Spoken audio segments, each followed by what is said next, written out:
nós estávamos perdidos nos nossos delitos e pecados, nós éramos inimigos de Deus, filhos da ira de Deus, mas Deus queria nos conectar com Ele novamente, e aí Ele envia o seu único Filho, para que, através de Jesus, através do sacrifício de Cristo na cruz, pudesse nos conectar mais uma vez com o Senhor. E aí Jesus teve que passar pela cruz, morreu em nosso lugar, e a morte de Cristo nos conectou. Ele rasgou o véu que nos separava dele. Ele nos deu novamente acesso ao Pai. Jesus, quando ele veio a esse mundo, ele veio já objetivando, já com uma missão proposta. Ele veio para cumprir a vontade de Deus. Ele veio para fazer a vontade de Deus. Ele estava tão conectado com essa missão que todo o seu ser inspirava isso. Todos os seus recursos, toda a sua força, todos os seus dons estavam direcionados numa missão: salvar o homem que estava perdido, afastado de Deus. E quando ele chegou na terra, quando ele começou com a sua missão, ele precisava dizer para todas as pessoas que ele era a salvação do homem, para reconciliar o homem novamente com Deus. Então ele começou a proclamar. Aonde ele ia, ele pregava as boas novas. Arrependei-vos, porque é chegado o reino de Deus. Em alguns momentos, muito claro, muito objetivo, ele diz assim: olha, eu sou a salvação do homem. Vocês precisam crer em mim. Todo aquele que crê em mim, ainda que esteja morto, viverá. Por quê? Porque ele era de fato a pessoa que iria conectar o homem com Deus, o Filho de Deus. Então ele precisava dizer para as pessoas que havia possibilidade do homem novamente estar em Deus. Se assente um pouquinho, rapidinho, para você não se cansar. Mas deixa o teu coração aqui. Presta atenção no que eu quero falar com você. Ele estava focado nessa missão, estava impregnado, na sua mente só pairava isso, absolutamente isso. E a Bíblia diz que ele não tinha onde repousar, inclinar sua cabeça o tempo todo. Ele não tinha tempo. Ele tinha dificuldade de dormir, dificuldade de comer, porque estava completamente focado em uma missão. Ele precisava fazer com que as pessoas pudessem conhecê-lo e entender que ele estava ali em obediência ao Pai, enviado por Deus, na perspectiva de que todo homem pudesse ter acesso ao Pai. Então ele incansavelmente ia de um lugar para outro, pregando, em tempo e fora de tempo. As pessoas até se preocupavam com ele, porque ele não tinha. E em pouco tempo, assim, nos momentos mais inusitados, ele conseguia dormir num barco onde o vento batia, e ele dormia, tentava descansar. Até porque muitas vezes, onde ele sentava para comer, e não eram poucas as vezes, não foram poucas as vezes que ele sentava para comer, ele sempre, até comendo, ele estava focado nessa missão de fazer com que todas as pessoas pudessem ter acesso ao Pai. E ele sabia que era só através dele a solução para que o homem pudesse ver Deus. E o reino de Deus se aproximava daquelas pessoas. E é tão fascinante o que Jesus viveu. Eu gosto muito do texto em que ele tem um encontro com um gadareno. Ele atravessa o rio, o mar, pega uma tempestade enorme, e ele dá de encontro a um gadareno endemoniado. Vivia longe de casa, todo mundo tinha pavor desse homem. Ele já havia sido preso inúmeras vezes, mas ele arrebentava as cadeias, as prisões. Um homem que precisava encontrar Deus. E Jesus chegou até ele, já de imediato já ordena que aqueles demônios saíssem dele. E aqueles demônios já gritando, pediram para que saísse. Tinha os porcos ali, eles pediram para ir, Jesus ordenou, vai. E aquele homem foi livre, e imediatamente Jesus já dá uma missão para ele, porque ele queria seguir Jesus. Jesus fala: não, vai para os seus e conta tudo o que eu te fiz.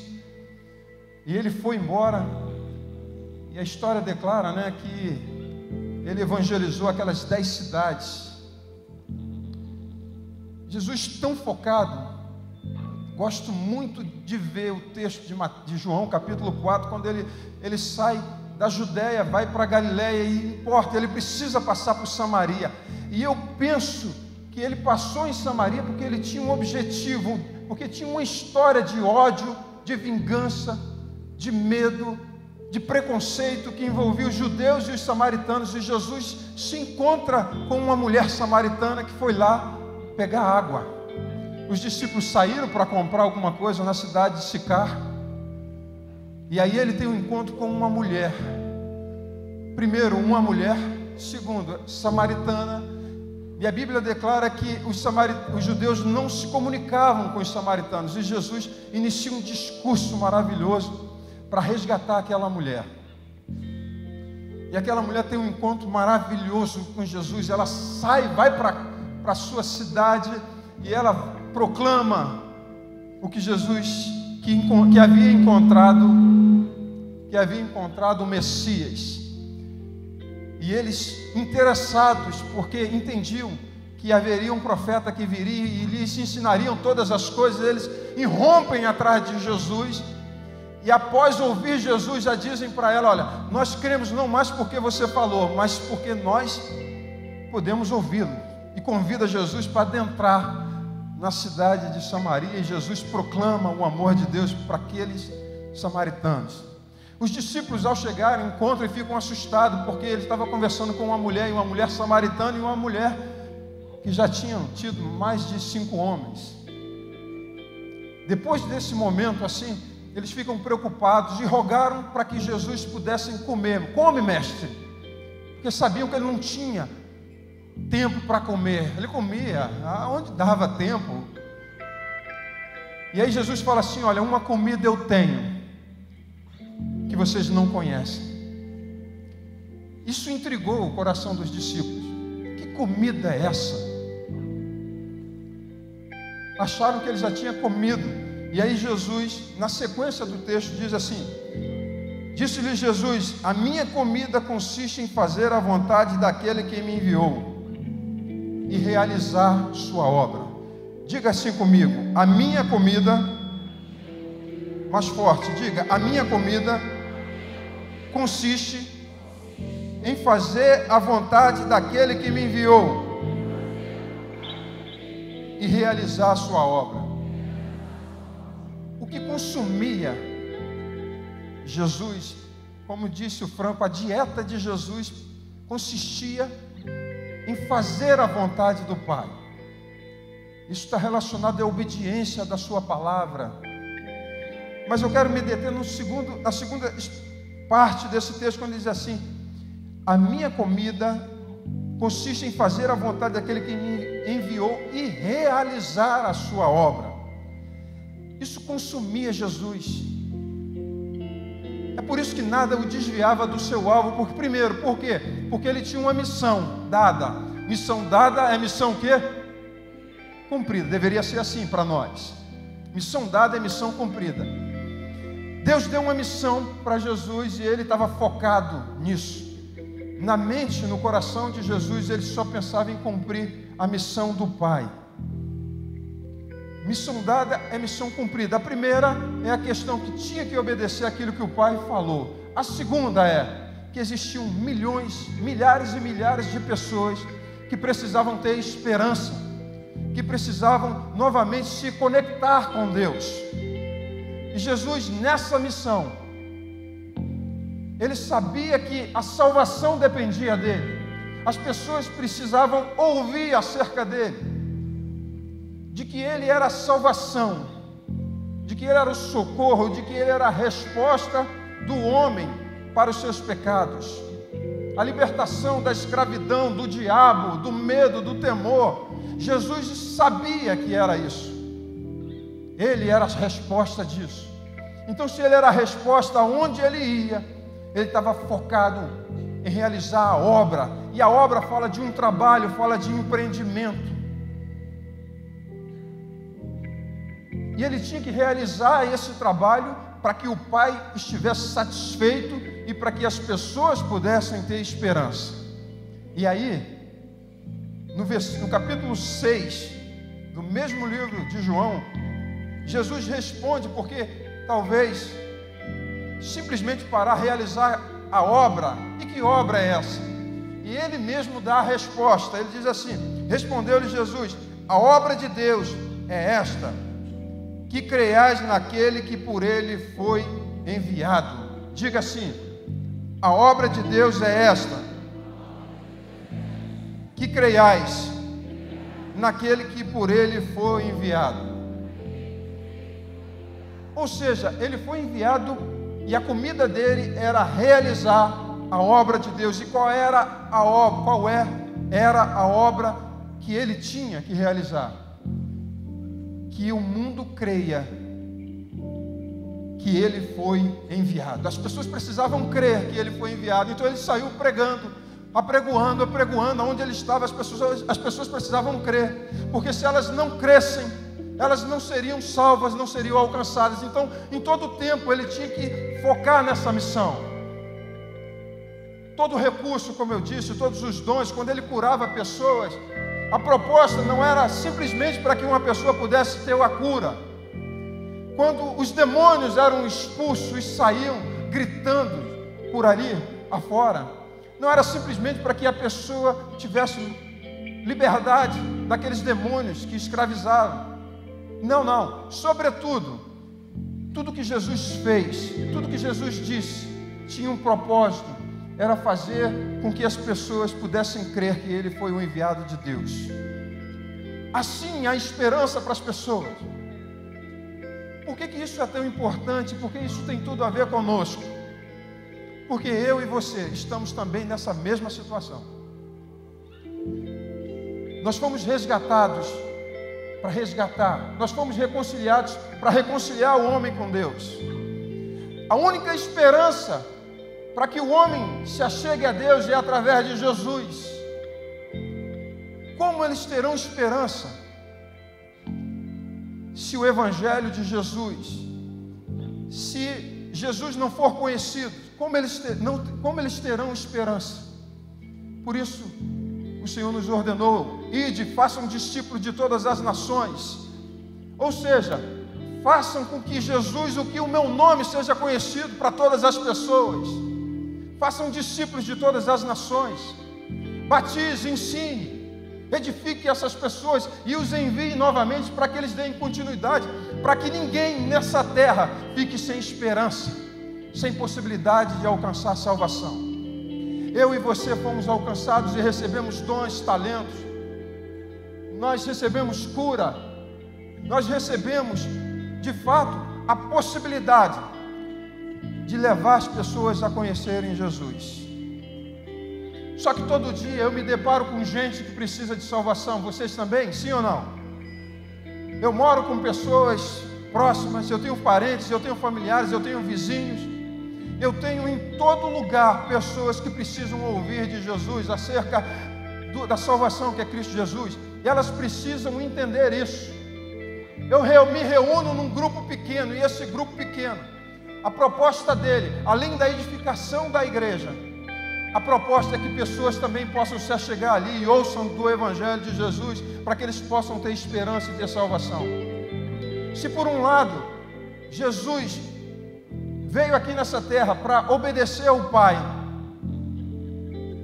para cumprir um propósito, nós não somos diferentes de Jesus.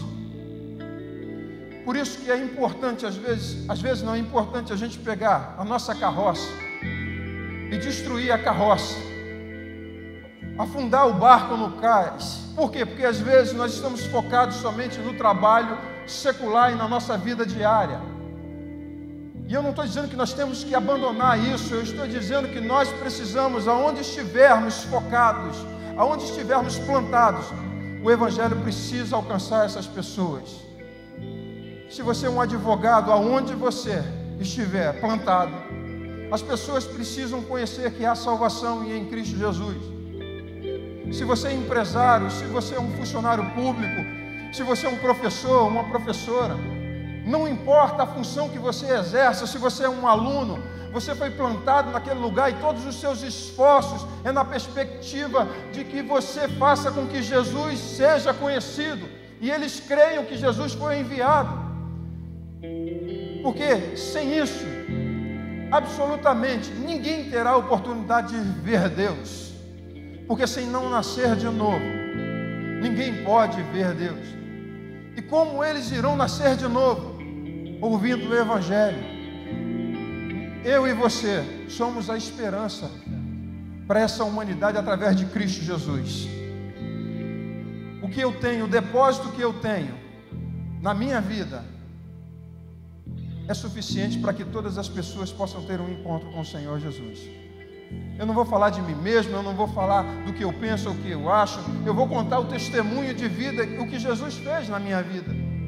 E as pessoas de fato vão ouvir, principalmente aquelas que andam comigo, que estão próximas, que me conhecem, e crerão que há salvação em Cristo Jesus. Só que muitas vezes nós não estamos focados como Cristo Jesus. Tem muita coisa que ainda nos impede. E eu quero nesse momento fazer dessa canção um compromisso junto com você. Romanos capítulo 10 diz assim, versículo 14: como porém invocarão aquele que não creram? E como crerão naquele quem não ouviram? E como ouvirão se não há quem pregue? E como pregarão se não forem enviados? Quantos aqui já foram enviados? Faz um sinal. Bem, se vocês ainda que não fizeram o sinal, não foram enviados, eu quero te dizer que você já foi enviado. Jesus declarou isso: portanto, ide e façam discípulos de todas as nações.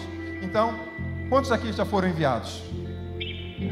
Tá, aqueles que não foram enviados, levanta a mão aí para mim. Só um. Você já foi enviado, você só precisa saber disso. Todos nós já fomos enviados. Você foi enviado nesses lugares que eu citei. Se eu parar para perguntar aqui para você mais uma vez, não precisa me responder, mas só quero que seja para uma análise, uma avaliação sua. Quando foi a última vez que você pregou o Evangelho para trazer esperança para alguém que está perdido? Pensa nisso. Quando foi a última vez que você ganhou alguém para Jesus? Se está distante, se você está focado, quem sabe você não tenha que de fato afundar o teu barco no cais, queimar a tua carroça.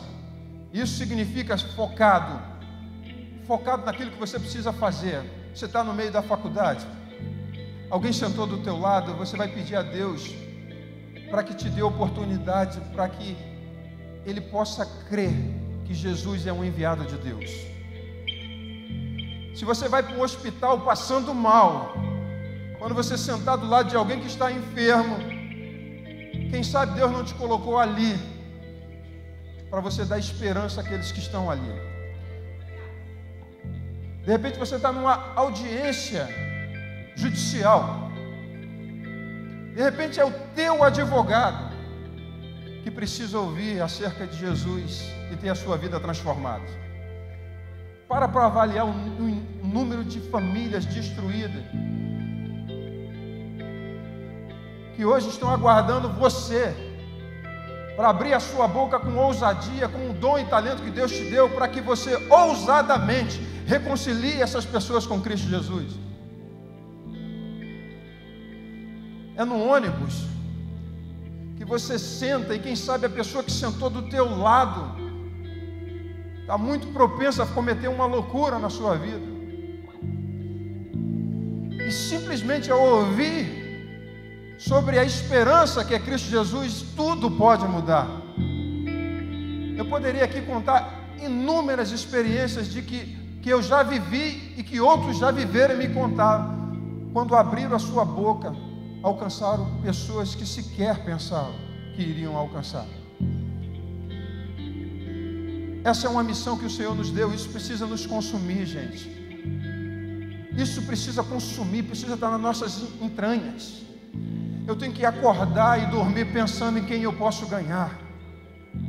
O que eu preciso fazer para ganhar os meus parentes? Pensa numa coisa. Se a sua mãe não tem Jesus, ela está condenada a ir para o inferno se ela não encontrar Jesus.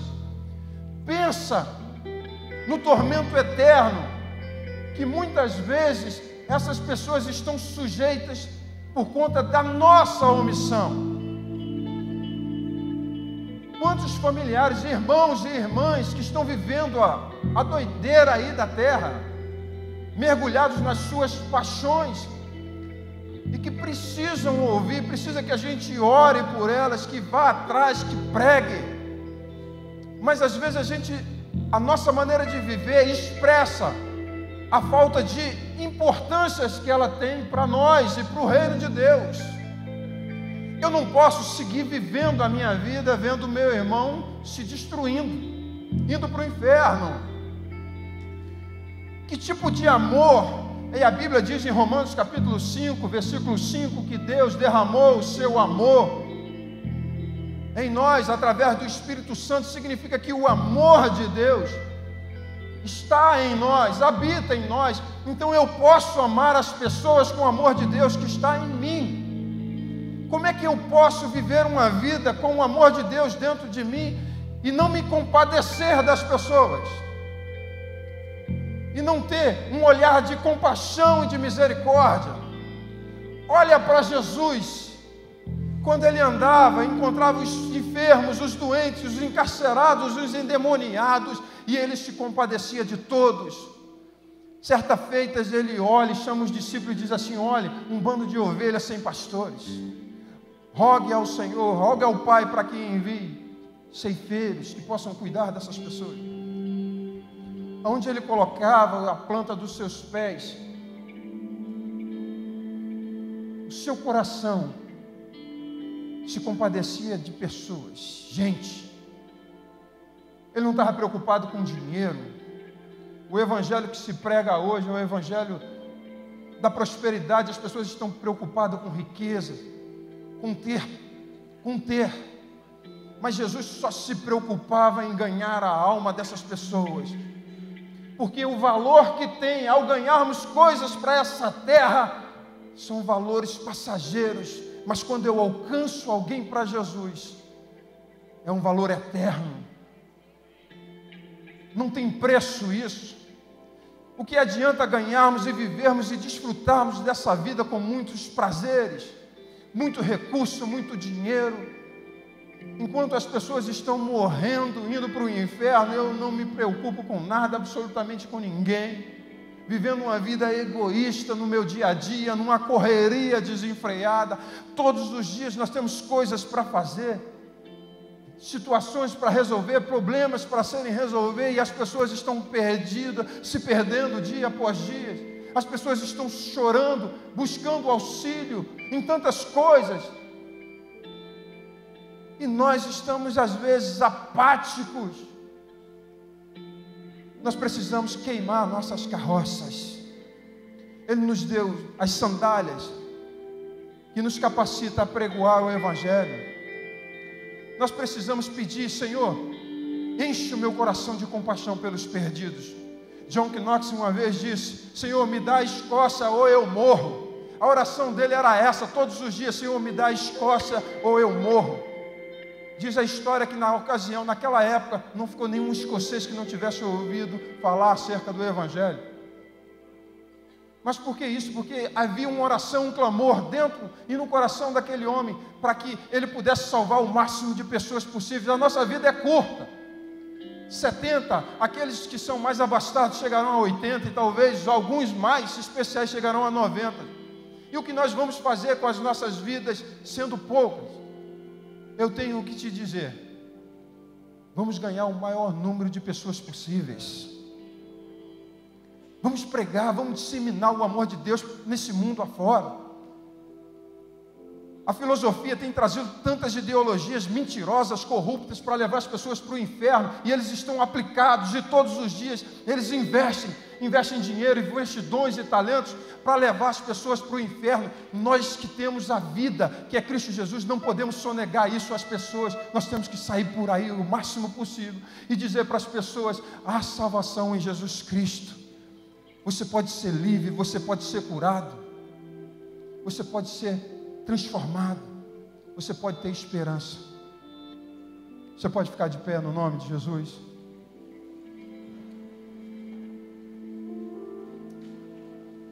Qual a oração que você precisa fazer? Senhor, me consome com esse amor pelos perdidos. Paulo era assim. Ele entendia que a pregação do Evangelho era uma dívida. Ele tinha uma dívida.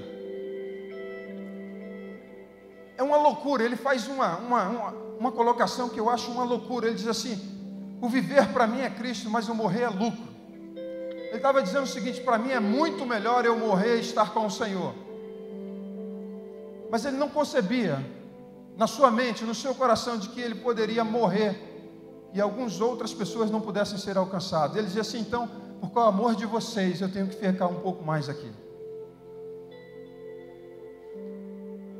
Quando foi preso, estava já condenado, ele poderia estar pensando em muitas coisas. Se você ler a carta de 2 Timóteo, você vai ver o discurso de um homem que, para a teologia da prosperidade, ele foi um péssimo exemplo. Morreu velho, pobre, sozinho. E ele diz assim: olha, todos me abandonaram, não ficou ninguém para me defender aqui. Estava preso num calabouço, só sairia dali para a morte ou então leproso. E ele diz assim: ó, todos me largaram. Cita Demas, fala assim: olha, Demas, que era o meu cooperador, ele amou o presente século e foi embora. E foi citando. E ele diz para Timóteo: Timóteo, traz a minha capa. Significava que até a capa ele não tinha, passava frio à noite. Velho, ele diz assim: velho, e na sua audiência, ele falou assim: ninguém veio ao meu favor. E a sentença dele já estava declarada, e ele até o ponto dele dizer assim: eu já fui sentenciado à morte. A minha vida já foi colocada como libação, como uma oferta, já não tem mais jeito, eu não saio mais daqui. Eu vou te dizer uma coisa: o meu discurso seria outro. Meu primeiro discurso seria o seguinte: Deus, onde você estava? Todos me abandonaram, eu estou aqui sozinho, pobre, velho, com frio. O meu discurso seria reclamar das pessoas que eu investi tanto tempo na vida, horas e horas, dias após dias, naqueles pessoas que eram seus cooperadores e agora ele estava sozinho. O meu discurso seria reclamar dessas pessoas, reclamar da estrutura, reclamar de tudo pelo abandono. Só que quando você ouve o discurso de Paulo, o discurso é outro. Ele começa a pastorear um jovem, porque ele não podia morrer sem deixar de fazer alguma coisa. A Bíblia declara que todos da guarda ouviram falar do Evangelho. Ele preso, sofrendo tudo isso, mas não perdia um momento, porque se calassem a boca dele, ele iria arrumar um jeito de apregoar o Evangelho para essas pessoas. No final da história dele, ao invés dele reclamar, ele diz assim: combati o bom combate, acabei a carreira e guardei a fé. Eu e você estamos nesse combate aqui, e o que nós precisamos fazer é combater esse bom combate, para que quando a gente terminar a nossa carreira, os frutos seguirão, os resultados de tudo aquilo que o Senhor me usou e usou você, seguirão. E ao chegarmos diante do Senhor, a gente poder apresentar diante dele o nosso trabalho, porque ele nos recompensa. E a maior recompensa não vai ser o quantos diplomas eu alcancei, ou no tanto de casas eu adquiri, ou de carros, ou dos lugares que eu conheci, mas o que eu e você iremos apresentar ao Senhor é o número de vidas que nós levamos para o Senhor. Amém, querido? Amém, queridos?